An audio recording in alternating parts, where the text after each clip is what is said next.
ఉపాధ్యాయుల గౌరవాన్ని కాపాడే బాధ్యత ఎన్డీఏ కూటమి తీసుకుందని ఏపీ సీఎం నారా చంద్రబాబు నాయుడు అన్నారు. వినూత్న ఆలోచనలు చేసేవారు తక్కువ సమయంలో ఉన్నత శిఖరాల్ని చేరుకుంటారన్నారు. ప్రస్తుత పరిస్థితుల్లో ఉపాధ్యాయులు విలువలతో కూడిన విద్యను విద్యార్థులకు అందించాలని సీఎం సూచించారు. బందర్ రోడ్ ఏ కన్వెన్షన్లో జాతీయ విద్యా దినోత్సవం సందర్భంగా రాష్ట్ర ఉత్తమ అధ్యాపక సత్కార సభ జరిగింది. ఈ కార్యక్రమానికి సీఎం చంద్రబాబు నాయుడు అతిథిగా వీచేశారు. ఈ సందర్భంగా ఆయన మాట్లాడారు.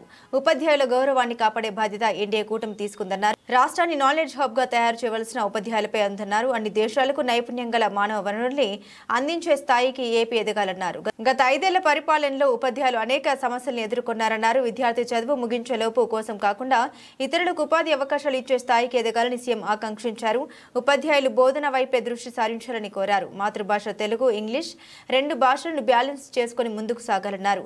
రాష్ట్ర వ్యాప్తంగా 168 మంది ఉత్తమ ఉపాధ్యాయుల్ని సీఎం సత్కరించారు. ఈ కార్యక్రమంలో రాష్ట్ర విద్యాశాఖ మంత్రి నారా లోకేష్, విద్యాశాఖ ఉన్నతాధికారులు పాల్గొన్నారు.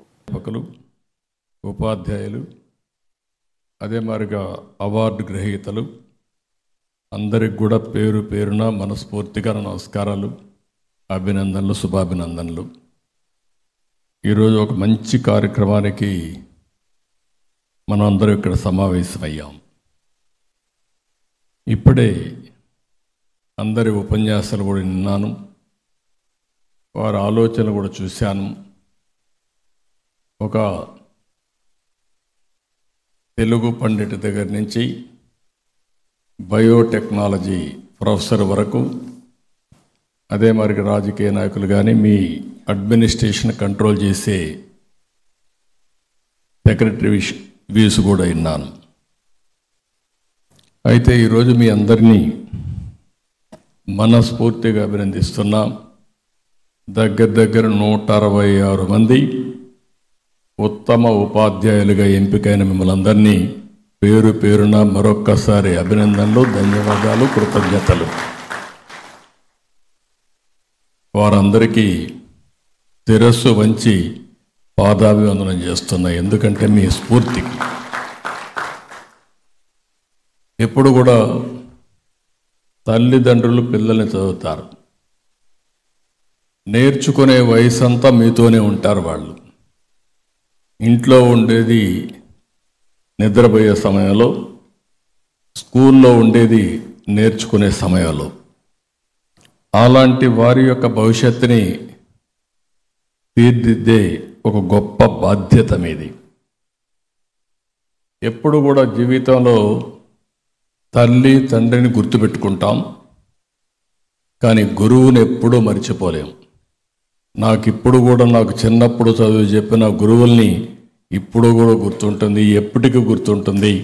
అది ఉపాధ్యాయులకు ఉండే ఒక ప్రత్యేక గుర్తింపు. ఈరోజు కూడా ఒక మంచి గుర్తింపున్న దినం. ఆ రోజు మీరు చూస్తే మౌలానా అబుల్ కలాం గారు, ఆయన ఆ రోజుట్లోనే 1951లో ఇండియన్ ఇన్స్టిట్యూట్ ఆఫ్ టెక్నాలజీ స్థాపించారు. ఈరోజు భారతదేశంలో ఐఐటి చదువుకుని ప్రపంచమంతా పోగలిగారంటే ఆ రోజు ఆయన ఆలోచించి, ఈరోజు ఐఐటి స్టూడెంట్ అంటే ప్రపంచం మొత్తం ఒక సాంకేతికలో మొదట ఉండే వ్యక్తులని చెప్పి నిరూపించగలిగారు. ఐఐటీలు చూస్తే వండర్ఫుల్గా పనిచేసే పరిస్థితికి వచ్చింది. ఆ రోజుట్లోనే మీరు చూస్తే దగ్గర 53లో యూజీసీ తీసుకొచ్చారు. ఈ రెండు కూడా విద్యాశాఖలో విద్యా వ్యాప్తి కోసం పెను మార్పులు తీసుకురావడం జరిగింది. ఇకపోతే డాక్టర్ సర్వేపల్లి రాధాకృష్ణ గారు, మేము ఎప్పుడూ చెప్పుకుంటాం రేణిగుంటలో టీచర్గా పనిచేశాడని. అలాంటి సర్వేపల్లి రాధాకృష్ణ గారు జీవితం ఒక ఉపాధ్యాయుడిగా ప్రారంభించి అత్యున్నతమైన స్థానం, భారతదేశానికి ఒక రాష్ట్రపతి కాగలిగాడంటే అది ఉపాధ్యాయులకు ఉండే శక్తి, సామర్థ్యం అని చెప్పి కూడా నేను మీకు తెలియజేస్తున్నా. ఈ రెండు కలిసిన రోజు ఈరోజు.